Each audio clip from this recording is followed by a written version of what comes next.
Hey kids, Flexing Teacher Weber here. It's a new week of school. We're going to wrap up math equations this week. We're going to begin doing what's called solving two-step equations in the form ax plus or minus b equals c.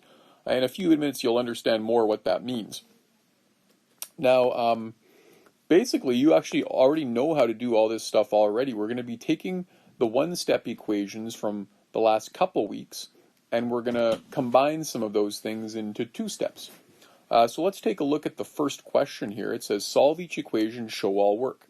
And just like we did previously, our goal is to find the value of the variable. In this question, the variable is x. And we want to get the value of the variable and show what that variable looks like by itself on one side of the equal sign. So what we do when we solve a question like this is we actually do the reverse of order of operations. We solve the addition and subtraction first, and then we do the multiplication or division. So in this question, we have 4x, which means 4 multiplied by a number, minus 6 equals 6. So what we're going to do first is we're going to use that idea of equality. Beside the variable, I have a minus 6. Remember, I'm going to start with the add subtract first. In this case, it's a minus 6. And I'm going to do the opposite of minus 6, which is plus 6. And if I do it on one side of the equal sign, I have to do it on the other side of the equal sign, plus 6. We're going to work down the page. We're going to see what's left. On this side, I have 4x. And the minus 6 plus 6 goes away, right? Makes 0, goes away. On the other side of the equal sign, I have 12. 6 plus 6 is 12. Now look what I have. I have an equation that has multiplication in it. We always do the opposite. So to solve that equation, I'm going to divide by what's beside the variable. This is a times 4, so I'm going to divide by 4. Remember, I'll show that by making a fraction. And I'll do the same thing to the other side. 4 divided by 4 gives me 1, x. And 12 divided by 4 equals 3. Or the other way we can say that is x equals 3. And we are done. We accomplished our goal to figure out the value of x. Now, if you just head back to the original equation, if I was to replace the x with 3, this means 4 multiplied by 3 is 12 minus 6. And that is true. That does equal 6. So we've discovered the value of x, and we've used the idea of equality when doing it. Let's practice this a bit more.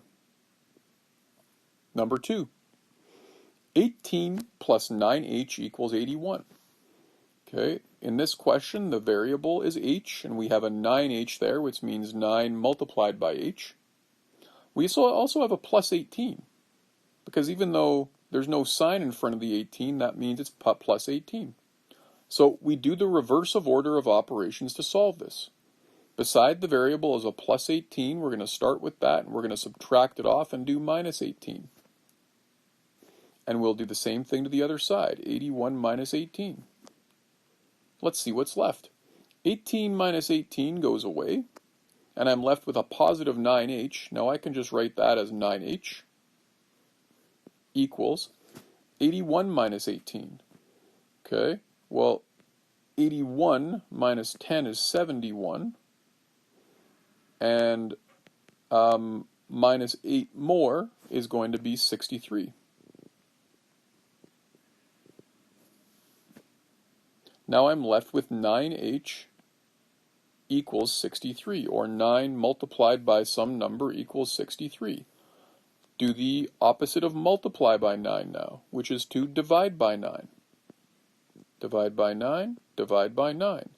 9 divided by 9 is 1h. 63 divided by 9 is 7, or h equals 7. You already know how to do this stuff. It's just combining it into one question. Let's look at some different variations on this. Number 3, 5g plus 8 equals 78. Okay, 5 multiplied by some number, g plus 8 equals 78. Start with the add subtract that's beside the variable. The opposite of plus 8 is minus 8. Do that to both sides of the equal sign. That leaves us with 5g equals 70. Remember, the 8 minus 8 goes away. Now, this is 5 multiplied by some number. The opposite of multiply by 5, divide by 5. 5 divided by 5 is 1g. 70 divided by 5. Well, if I can't do that, remember I could use some fancy mental math here. I could say 50 divided by 5 plus 20 divided by 5. Now 50 divided by 5 is 10 and 20 divided by 5 is 4, which means 70 divided by 5 has to be 14. Or I could also say g equals 14. Same thing every time, right? You just got to follow that pattern. Do your add, subtract first, and your multiply, divide second.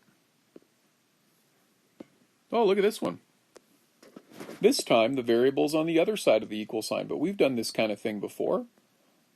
It's 6p minus 8. Start with the add, subtract. The opposite of minus 8 is plus 8. And show the same thing on both sides of the equal sign. 34 plus 8 is 42. Equals 6p. Minus 8 plus 8 goes away. And I'm left with a multiplication equation, but this time the variable's on the right-hand side of the equal sign. The opposite of multiply by 6 is to divide by 6. Do that to both sides. Keep everything lined up in the same spot. 42 divided by 6 is 7. 6 divided by 6 is 1p. And that's just the same as saying 7 equals p. Same thing every time, right? Just following that same pattern. I think I've got one more on here. 85 equals 3x minus 5. Again, this time the variable is on the other side of the equal sign. And it starts off with a minus 5, so do the opposite of minus 5, which is plus 5. And do plus 5 on the other side of the equal sign. Total, what's left? 90 equals 3x. Minus 5 plus 5 goes away. That's a multiply by 3. The opposite of multiply by 3 is to divide by 3. And we do it to both sides of the equal sign. 90 divided by 3 is 30. 3 divided by 3 is 1x, which is exactly what we want to get. And the other way we could say that is 30 equals x.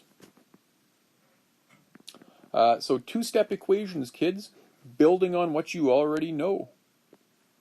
I've given you an assignment today. It's these questions. I have this written in Shobi. I've also shown you here how to do the first one. I want you to show that work just like you would, we did in all the examples. Give this a shot. Hand it in, and we'll take it from there. Flexing Teacher Weber, out.